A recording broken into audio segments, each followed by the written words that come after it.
In terms of these tech stocks, you say that you don't understand them. Can you say if you think, I can't imagine you not understanding something.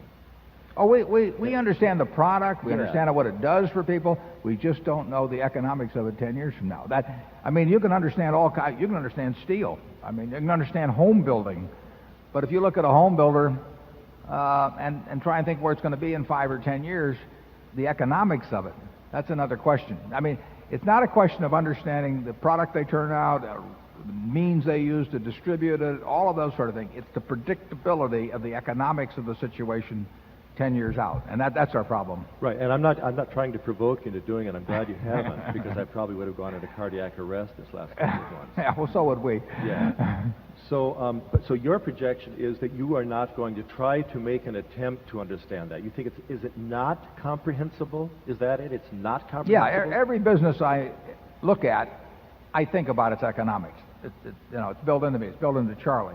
So it isn't like when if I'm with Andy Grove, or actually I knew Bob Noyce back at Grinnell in 1968 and 69 when they were starting Intel. When he talked to me about starting Intel, or anybody talks to me about a business, I think about its economics. I'll think about the economics of UNO, if we talk for 3 or 4 minutes. So it isn't that we shut off the valve. It's just that we don't get any place. We don't know what it'll look like. And it's, there are a lot of things in life that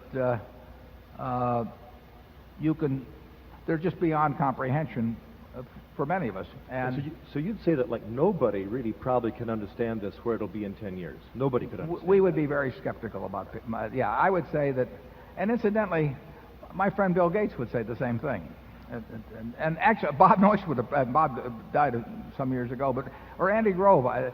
They would say the same thing. I've taken long walks with Andy, and they would not want to put down on paper their predictions about where 10 companies you would choose in the tech field would be in 10 years in terms of their economics. They would say that's too hard. Cool. A second question, again, not related, but I've heard this question several times today, and it comes up every year. I'd like to couch it in sort of a different phrase. Let's say that you stepped outside of this building and were hit by a bus. Yeah, we've got one fellow who objects to that here as a shareholder. It's normally a truck. Okay. And he happens to be in the trucking business, so he... Or give it... Just so it isn't a Geico driver, but...